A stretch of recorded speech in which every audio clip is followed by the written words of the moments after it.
and we find that they do check out.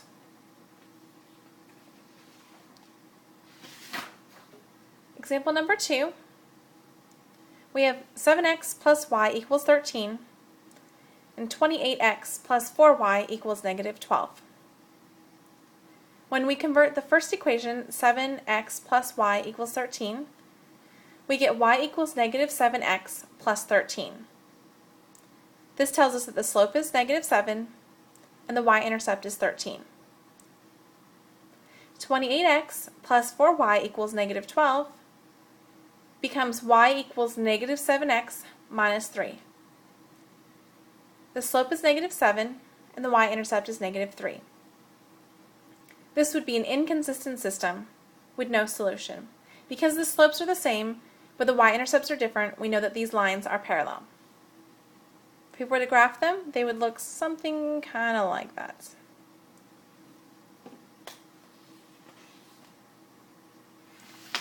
Example number 3.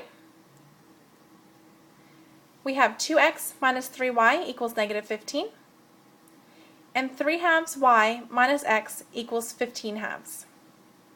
You know how much we love fractions. The first thing we're going to do is try to get rid of them. In the second equation, I'm going to multiply both sides by 2. So my second equation in green becomes 3y minus 2x equals 15. When I convert my first equation, 2x minus 3y equals negative 15, I get y equals 2/3 x plus 5. When I convert 3y minus 2x equals 15, I get y equals 2/3 x plus 5. The slope for both of these is 2/3, and the y-intercept for both of these is 5. This type would be consistent and dependent. It's basically the same exact line. If we were to graph this line, it would look something like this. And our solution would be infinitely many solutions. Basically, every point on the line, y equals 2/3 x plus 5 is a possible solution.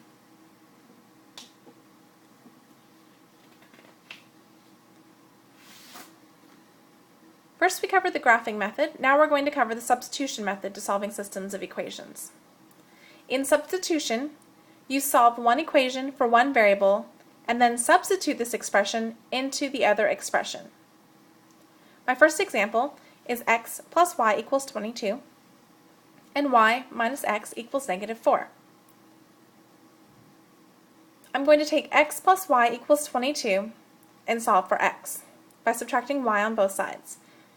I get x equals 22 minus y. I now take 22 minus y and plug it in where I see x in the other equation. So my y minus x equals negative 4 becomes y minus, and in parentheses, 22 minus y, which equals negative 4. I have to make sure to distribute that negative sign to each item inside of the parentheses. So my next line would be y minus 22 plus y equals negative 4. When I combine like terms, I get 2y minus 22 equals negative 4. Then I add 22 to both sides to get 2y equaling 18. Lastly, I divide both sides by 2, giving me y equals 9. The third part is to substitute again, but I'm going to substitute the 9 in place of y. So in my x equals 22 minus y, I'm going to plug in 9 for y. So I have x equals 22 minus 9, which means that x must equal 13. So my solution, using the substitution method, came out to be 13 for x and 9 for y. If I check that by plugging it back into my equations, they do check out.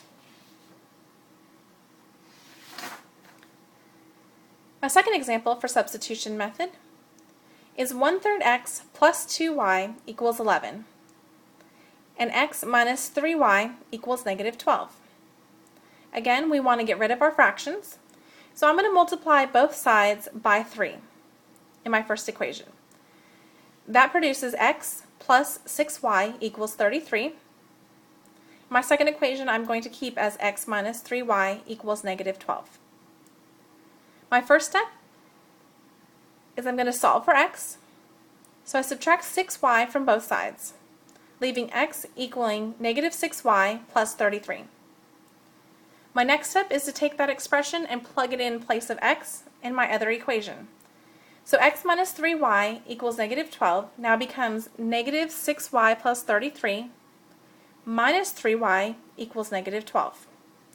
When combining like terms, I end up with negative 9y plus 33 equals negative 12. Next, I subtract 33 from both sides, giving me negative 9y equals negative 45. Lastly, I'm going to divide by negative 9 to get y equals 5. The next step in the substitution is I'm going to substitute 5 for y in my x equals negative 6y plus 33, which gives me that x equals 3. The solution to this system of equations, I came out with 3 for the x and 5 for y. I can check by plugging those numbers back into both equations to make sure they both check out, and sure enough they do. My third and final example for substitution method is 3x plus y equals 5, and negative 2x minus y equals negative 1. In my first two examples, I had taken the first equation and solved for x. However, in this instance, it's going to be easier to solve for y because y is already by itself.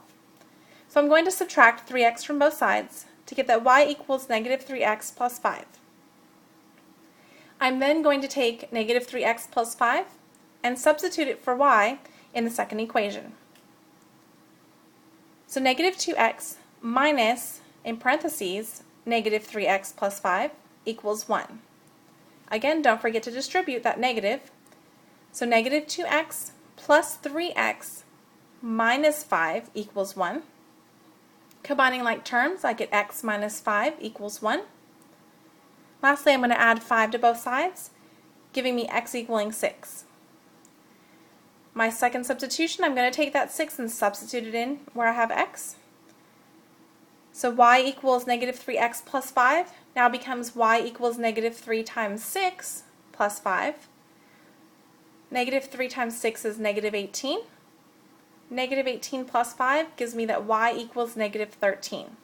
My solution is then 6 for x and negative 13 for y. Again, I'm going to double check myself and plug those numbers into both of my equations to make sure that is the correct solution for my system of equations. And it is.